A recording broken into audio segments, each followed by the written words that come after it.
Okay, look, I know eventually he's gonna die and I have to let him stay dead, okay? I'm not gonna keep doing this. It's just, I think that we all can agree at this point that Burp's life deserves a better death than my stupidity of not trusting Sophia one time. So anyways, let's continue. Because even those of you, Jeb, I know you're out there. I know what you're saying. Don't be a Markiplier, Steven. You know you weren't ready for him to die either. You know that you were just as excited as me to see his story continue. Okay? So don't be lying to me. We're going to continue. Alright, this is the old one. We'll keep it as a reminder of my stupidity. Alright, Chapter 4, Peacetime, Usual Suspects. This should all be new information from here on out. Of course, as always, I gotta make sure everything's going the way it should. Okay, the usual suspects. Felipe has chosen an unusual meeting place tonight. And Azote's ancient marble bathhouse is a place only nobles are allowed to enter, but tonight, in accordance with the advisor's will, its doors open for you. The staff treat you with subservience typically reserved for real noblemen.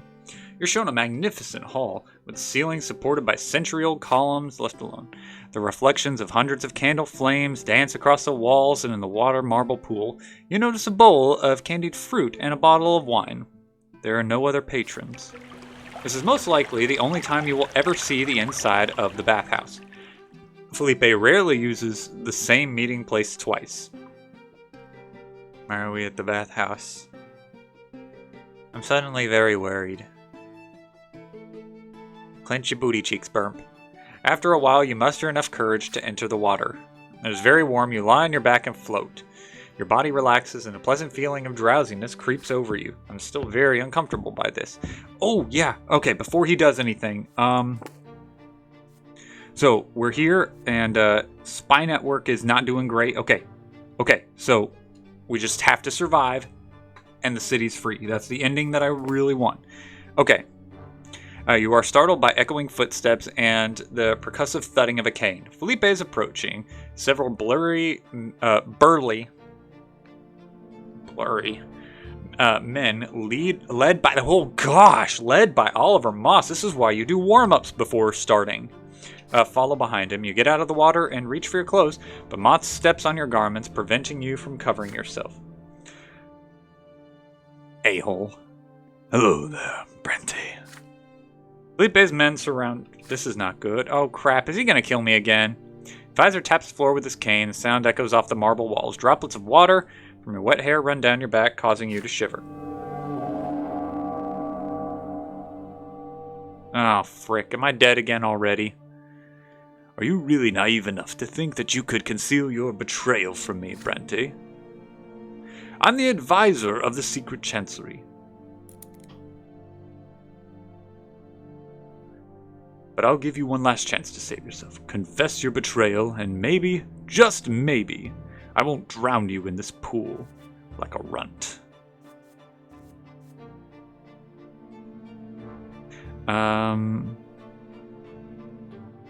What did I have?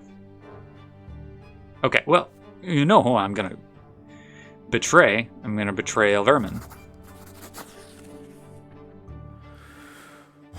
Close your eyes and take a deep breath. Yes, Remy Elverman did indeed ask you to work for him. He would love nothing more than to get rid of Felipe and to rule over the city once again. Felipe's lips begin to curl, but you do not let him interrupt you. You made a mistake by not reporting this offer. You regret it, but you had no intentions of making a deal with Elverman. Your loyalty lies with Felipe and Felipe alone, and you'll do whatever it takes to prove it. Yes, Brante, you're correct. Your life does belong to me. You will never make a mistake like this again. Great. I'm probably dead no matter what. Elverman must be desperate if he asked you for help. But I can use this to my advantage. Keep pretending to be in cahoots with him. I want to know all about his little schemes. Breathe a sigh of relief. You will live. Felipe needs you. Well, he might kill me first. Yep, here we go. But you didn't think I'd let this go unpunished, did you? Yep. Baron takes a few steps back and snaps his finger. His thugs push you to the marble floor. The first blow hits your head. The world spins around you several times. Blinded, you try to curl up into a ball and protect your stomach. Can Oliver just kill me if he's going to kill me? They continue to kick you until another finger snap is heard. Crap, you cannot breathe. A powerful hand holds your head in the water as you struggle, and you are pulled out for a moment. So as you can take a convulsive breath, you are submerged again. Crap.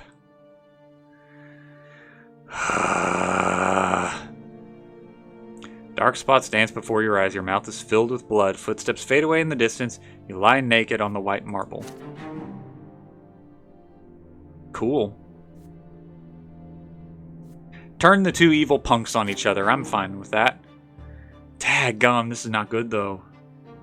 I knew I would need all that willpower for something. Poor guy.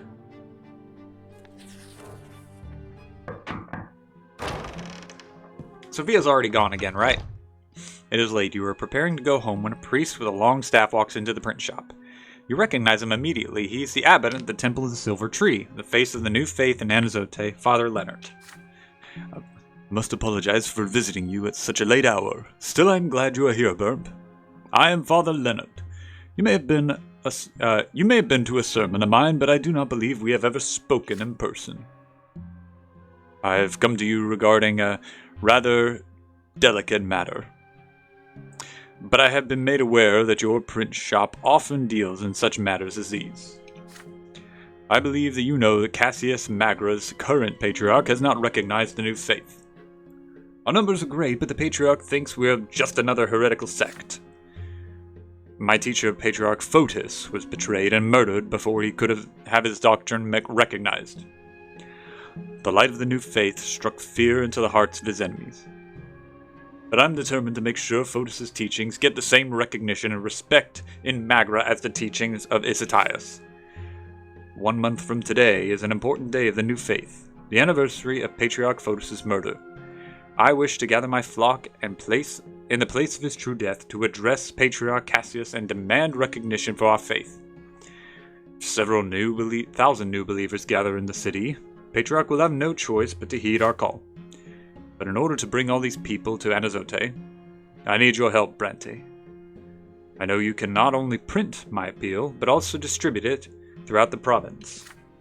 In the city of Anazote, the new believers stand firmly united, but our brethren are more isolated from one another in the rest of the province, and I have no way of reaching them through the temples.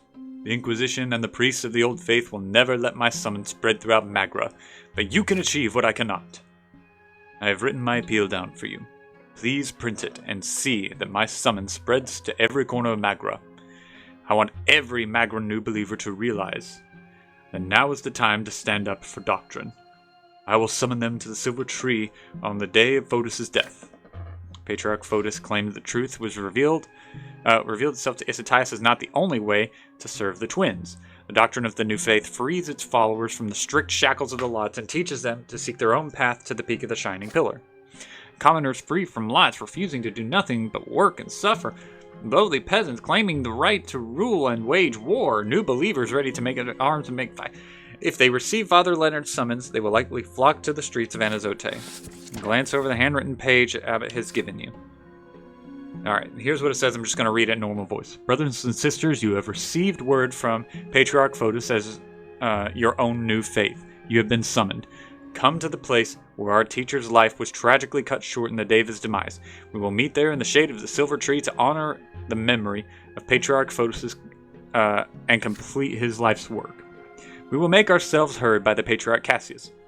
We will demand that the Church recognize the new faith as equal to the teachings of Saint Isatias. We will make camp in the city, and we will not leave until our demands are met. Father Leonard has a great following among the people. His summons could have significant repercussions in Anazote. Take advantage of his sermon to recruit people into the last straw. I'm going to do that. I'm going to do that because I think that's still going to help. You will help Father Leonard, but only in one condition. The abbot must let your men address the new believers on that day. Leonard hesitates. He's clearly wary of your request, but he also clearly out of options. Very well, you have my word, Boom. This hopefully will do both of the things I want. All your other orders are canceled. You focus everything on Leonard's request.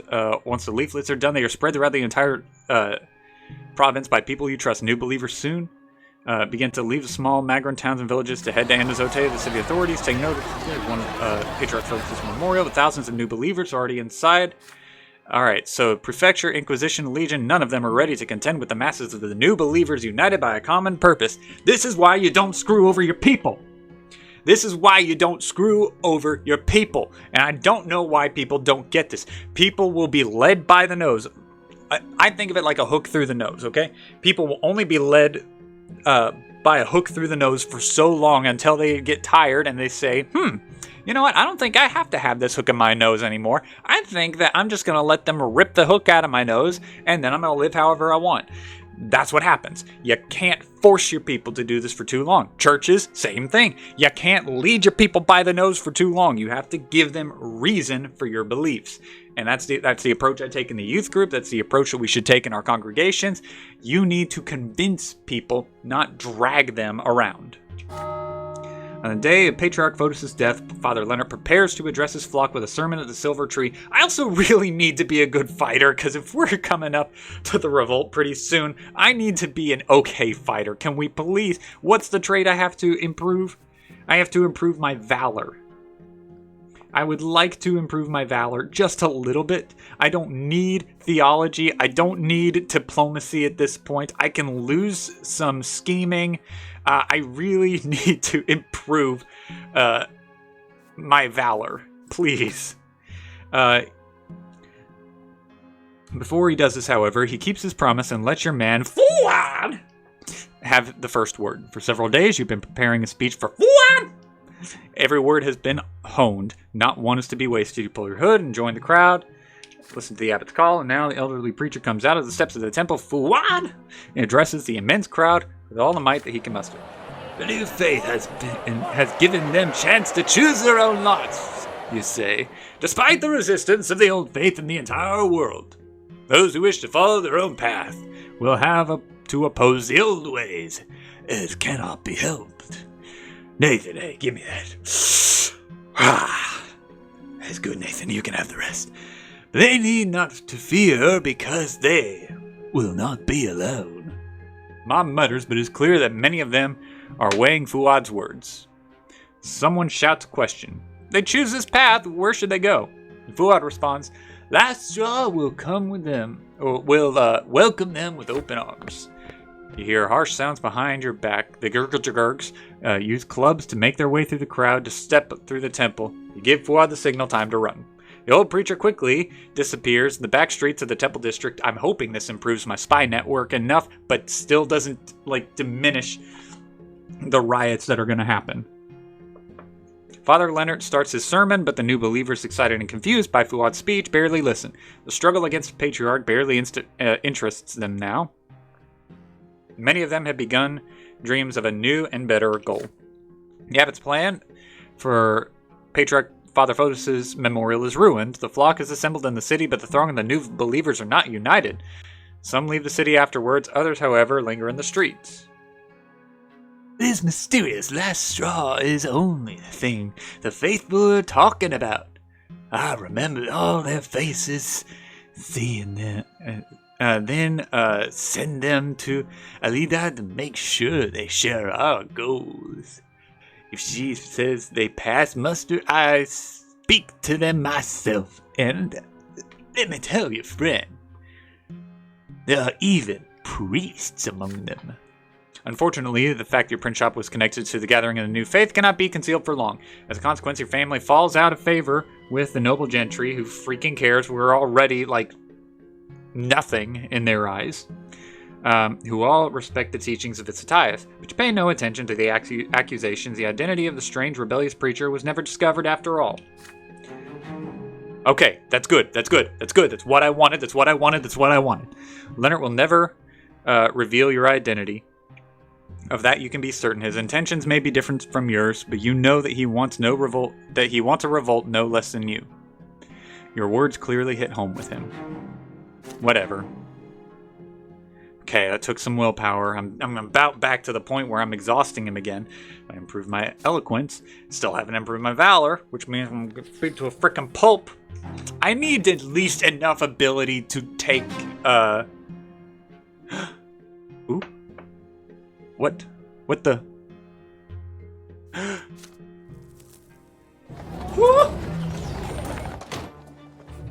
Years passed since the day Gloria asked you for your protection. You have been brought up in a lowly position several times in conversations with Father, but every time his face darkens and he asks you to stop. Oh, I know what that was. The secret plot was get Gloria to be adopted. You can feel Stefan's influence behind these refusals. Your only option is to wait for something to change. Meanwhile, the emotions are running high in the family. Gloria disappears for days at a time. She is often seen in the company of young citizens of a lowly estate. Father constantly lectures Gloria, telling her that her friends are, libertines and troublemakers, and connections like these will be her downfall. Your sister obediently lends an ear to his speeches and vanishes again. You are relaxing in a bath after a long day when you suddenly hear rapid footsteps in the hallway and Stefan's angry voice. The door to the bathroom bursts open. Bam! Get dressed, we're waiting for you in the sitting room. I said sitting. It's urgent. Perplexed, you get out of the tub, make yourself presentable. Father and Stefan are waiting for you in the sitting room. Gloria is huddled in a chair in the corner. Uh-oh. Your elder brother swiftly locks the door behind you. This bodes ill. So I was on my way to the ball at Elevator's mansion. I was already on the doorstep when a servant told me that he had been ordered to turn me away. Could you believe it? A noble and honorable and kind and gentle man like me? They will not have anything to do with a family whose offspring is a member of a secret society. Father? But whom do you suppose they meant? Gloria looks at Stefan defiantly. Her lips, pursed tightly. This is the last straw. Okay, now we're talking about me. Last straw, we're talking about me. You make pariahs of his soul, Gloria. Now, I'll take the fall on this. I will not allow you to ruin everything your brother has worked for. Stefan is nearly screaming, but then he pulls himself together and continues in a more composed manner. I'm afraid Lady Gloria cannot remain in this house. Being honorable people, we must provide for her future. Sir Joseph Pelletier is willing to take her as his lawful wife. Gloria, will you be accepted into the household of nobles of the sword? I have been negotiating with your suitor for some time.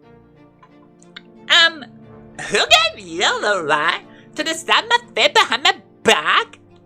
Like, you aren't even, head of the family or whatever. Oh my gosh, I can't keep doing this. It's fun for a little while, but then it just gets old, says Stefan. Gloria, you must abide by the decisions of your elders. This family has done so much for you already. Now I'm even going to provide you with a good match. But you're acting like a spoiled child. You will be a nobleman's wife, you fool. Excuse me, you will be able to write your poems. You'll want for nothing. You'll be able to enjoy your life.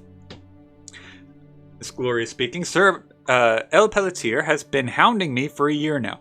I can't believe he's in love with me, a lowly common girl. Sure, he's easy on the eyes. He's a skilled warrior and a respected nobleman, but he needs a wife to give birth to his heirs. Follow him around obediently at social gatherings and praise his chivalry. Can you see that I don't belong in this family? Stuff and nonsense. Father, here is a letter to the El Pelletiers. Sign it. As the head of the family, we should invite our future relatives to the house and introduce ourselves to Gloria's future husband and his parents. I hope that Brante will do his part as well. Father reluctantly skims the letter and frowns. Stefan, why have you never spoken about this to me about a matter of such importance? No match can ever be made without my consent. Have I announced my wish for Gloria to be married? Father, she leaves us no choice. You know, the family cannot make Gloria a Brante, but our family reputation still suffers because of her rebellious ways. Don't you see that this marriage would benefit everyone? Gloria springs to her feet, choking with rage. You don't do anything to prevent me from joining this family. This marriage will bring nothing but sorrow to me and Sir El Pelletier. All you ever think about is your own interest. This is true. Ingrate! Gregor? I am looking out for you. And this is how you repay me? No, it is Grandpa speaking.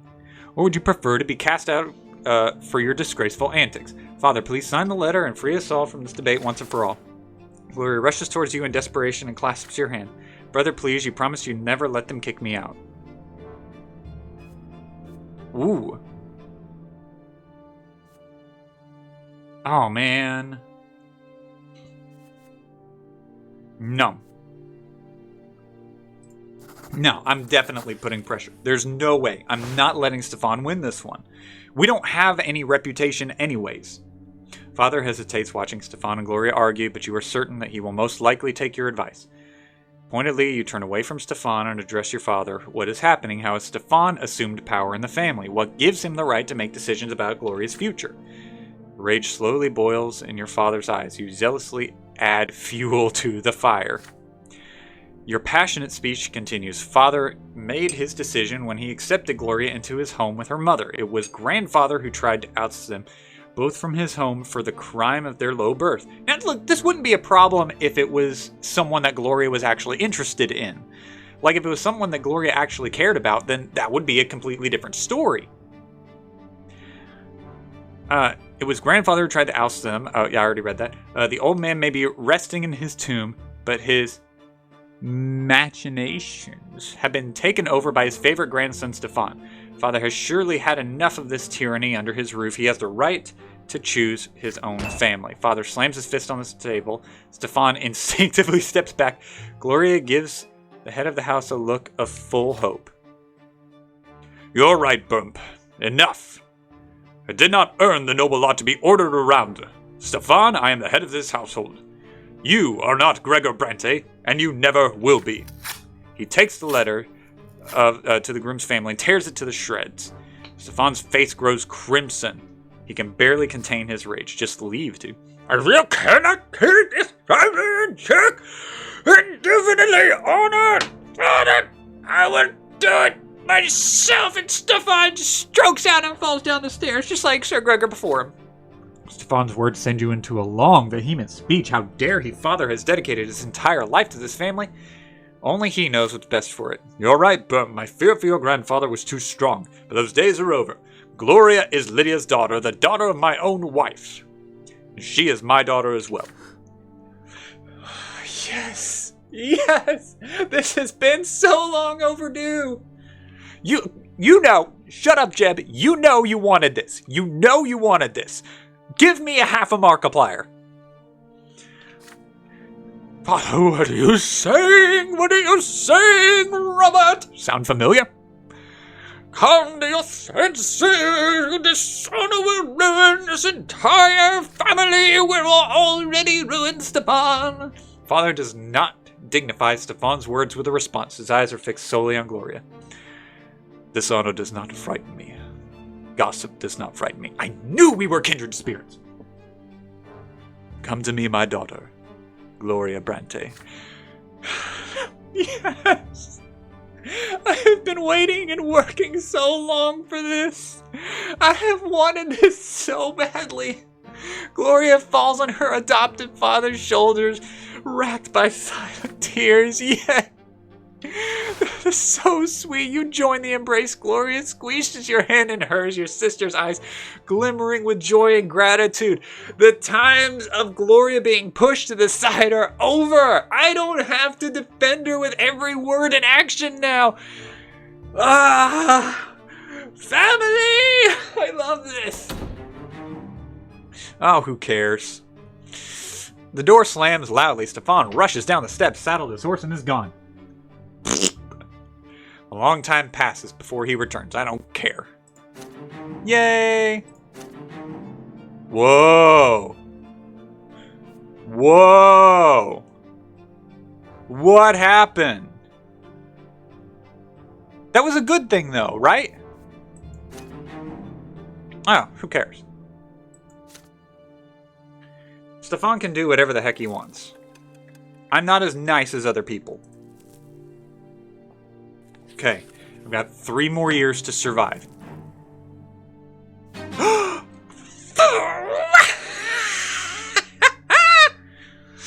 Oh, that's so good. I I knew it would gain money. I knew it would get money eventually. Alright. And we're going back to longer episodes now. As long as I can stay alive. Oh, I just have to survive Felipe. As long as we can get to the revolt, I'm okay with an ending. But we need to get out from underneath Felipe's fist. I tried to throw in fist there to make it better. It didn't. It made it way worse. You enter the print shop in the morning and sit down at your desk to go over the books. The ledger is a mess. Your employees have made their entries sloppily and often in haste. It takes you a long time to make sense of it all. You spend the entire day comparing notes and analyzing numbers. In the evening, once everything is added up, you finally determine that the print shop's revenue has increased over the last year. It has usually been barely enough to keep the business running, but lately, printing and the book printing and other orders have been extremely lucrative. You walk home that night with several heavy... Screw you, Stefan! I just made this family profitable again.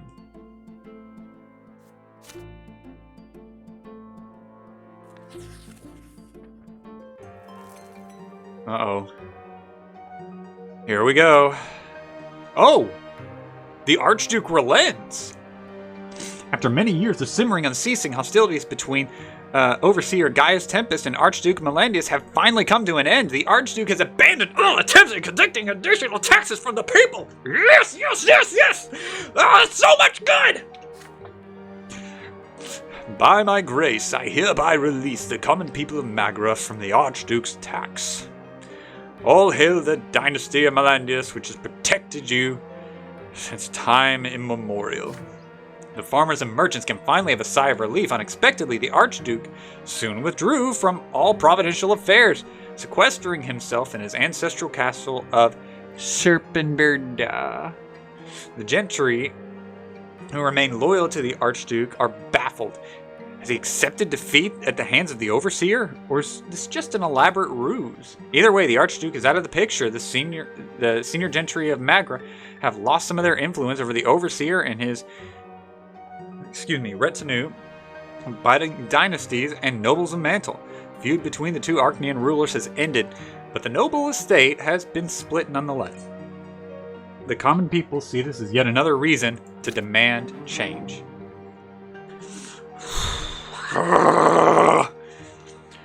This is so good for us. Okay. Oh, I was hoping that would end. I was hoping that would end a year so that I could get closer. Oh, I'm so exhausted from this, but I'm finally at the point where, like, my decisions are actually making a difference in the world around. But still, I mean, like, my goal is to keep the family together. But I don't think Stefan is going to make that a possibility. Now that Archduke Melanius has yielded his struggle for power, the city of Adazote is enjoying a moment of respite. But your gut tells you to stay on guard. The powerful Archnean noble has relinquished some of his power, and someone will surely make an attempt to seize it. You tell your people to watch the city closely and report anything even slightly suspicious to you right away. At first, they mistake your unease for unfounded paranoia, but your gut feeling soon proves to be true. Late one night, Alita barges to the print shop, clearly excited. Fuad's found something big! You've got to see this! She takes you to the north gate. Fuad is waiting, obviously a little bit high, but not nearly as high as Nathan. In a dark back street next to a sizable wooden crate. The old man lifts the heavy lid with a groan. Here, my friend, take a look.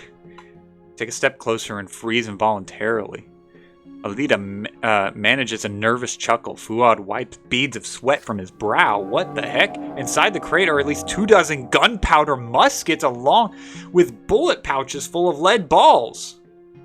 With a couple kegs of gunpowder, this would be enough to arm a full squad. You cannot help but recall the convicts revolt in Elira 3 years ago. Nowadays, anyone even suspected of owning a firearm similar to these guns they used is sent to the gallows at once. Where did Fuad find all of this? The old man lifts a finger, eager to enlighten him. So I was doing my watch, just like you asked, in a nice little place by the gate, and then I see a loaded wagon with 3 sturdy fellows in it.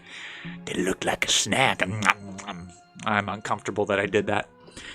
They look every bit like your ordinary workmen, except there's something funny about them. They keep whispering and fidgeting, and all odd-like. So I think maybe they're the last straw, right?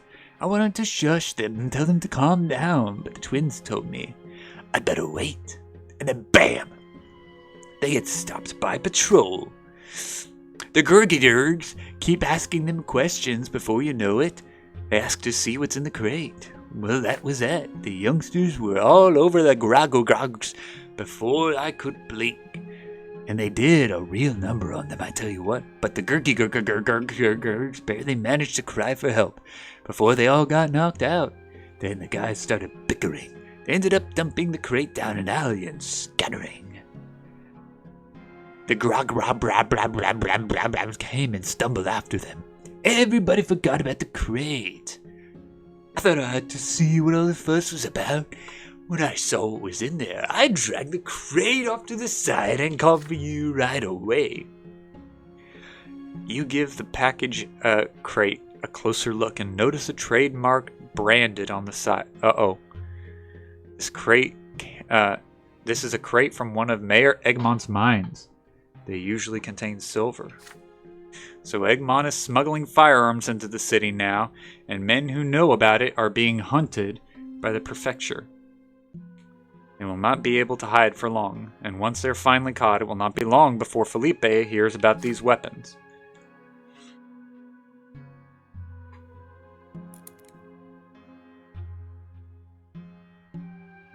You might not have all the answers, but you still have to do something.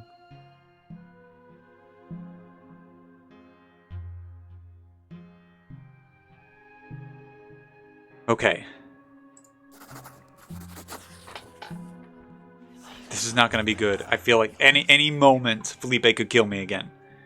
You tell Alita and Fuad to find the smugglers as soon as possible. They are to use all your people to distract the Greeks from the chase.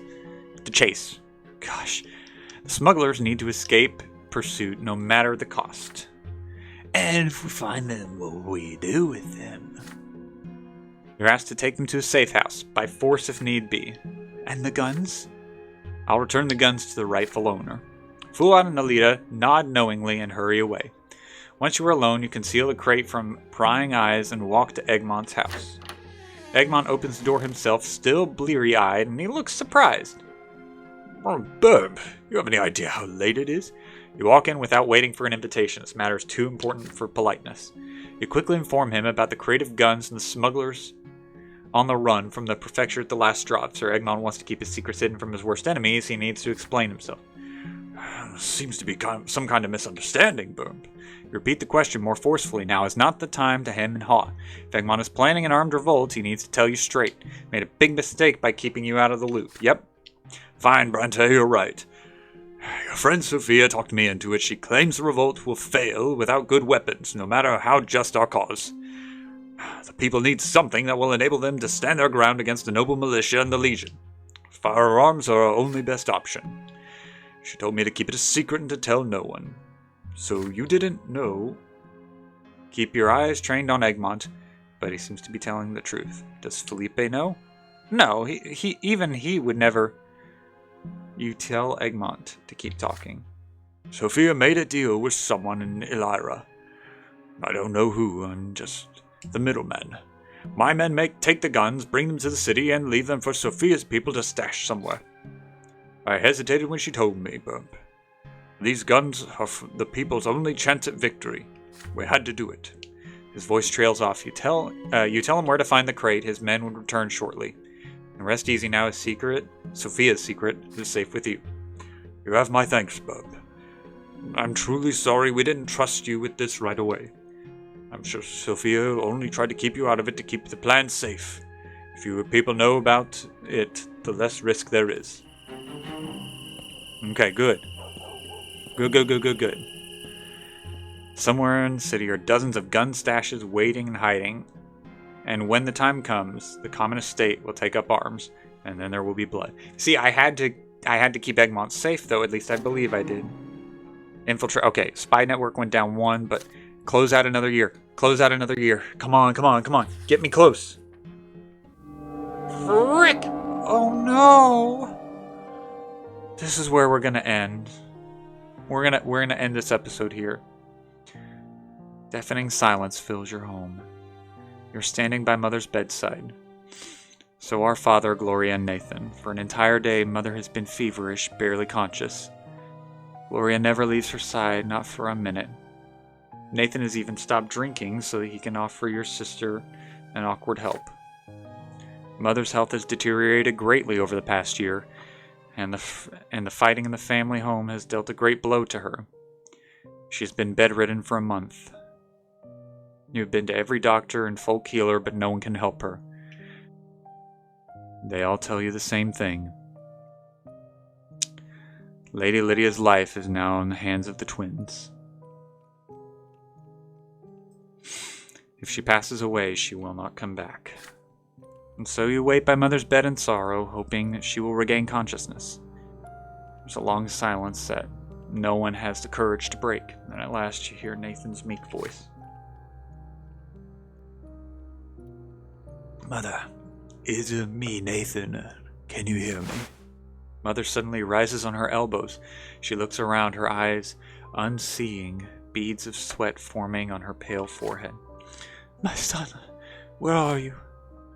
Nathan takes Mother by her thin, emaciated hand. She leans closer to him, struggling to recognize his face.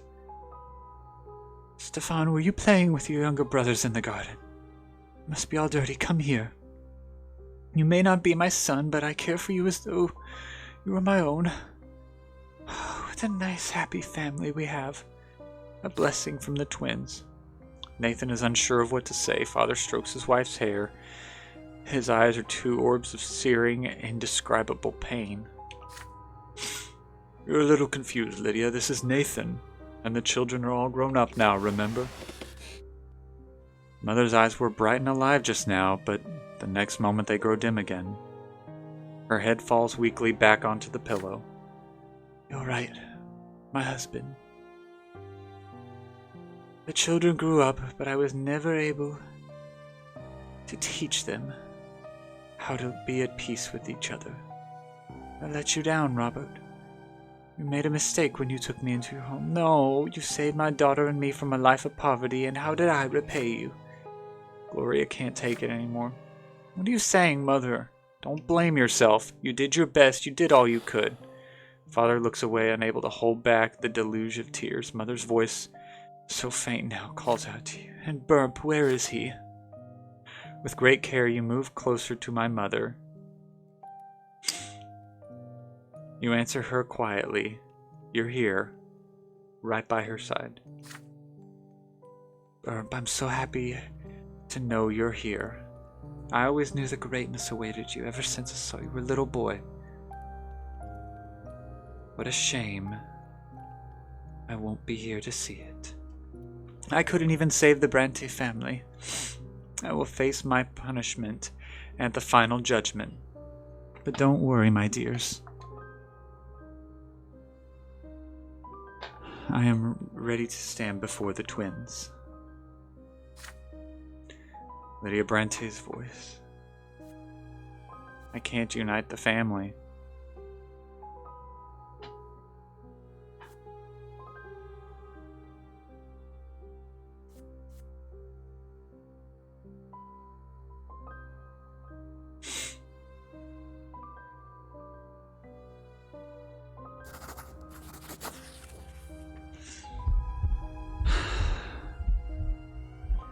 Your heart aches and grows numb as you realize the inevitable. There's nothing you can do to help your dying mother.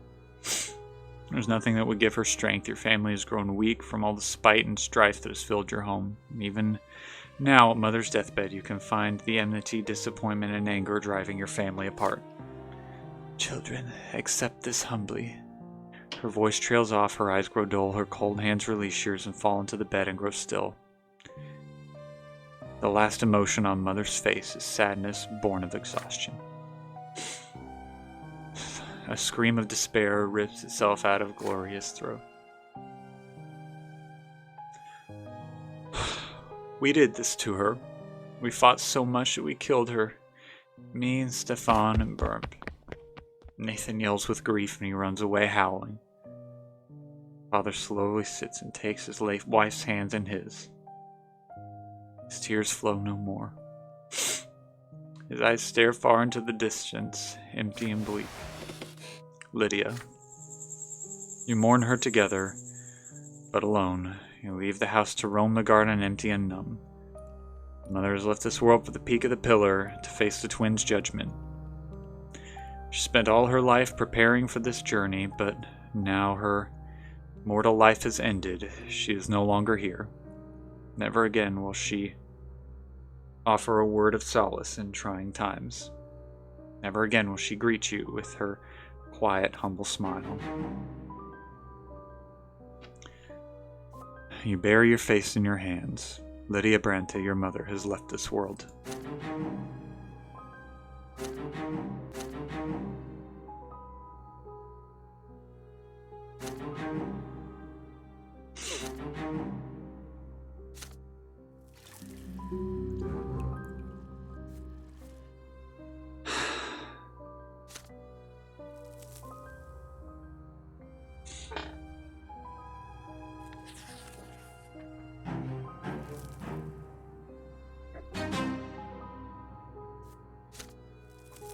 It's so sad. We're going to end there for right now. A very sad note to end on, but this is why I wanted to keep playing even after I killed Burp earlier. It's because that's the kind of ending that, even though it's sad and completely depressing, you have a close to a story that felt like it needed a closing, and Burp's story wasn't complete. I mean, I redid those two decisions because Burp's story was more than just ending as a pawn in a stupid game of chess. And it makes me so sad that I couldn't do anything to help Lydia in her final moments, and I couldn't bring the family together. But we're getting to the point where we're almost at the end of the time, and there's very little left that I can do. So thank you guys for tuning in, and we'll see y'all later.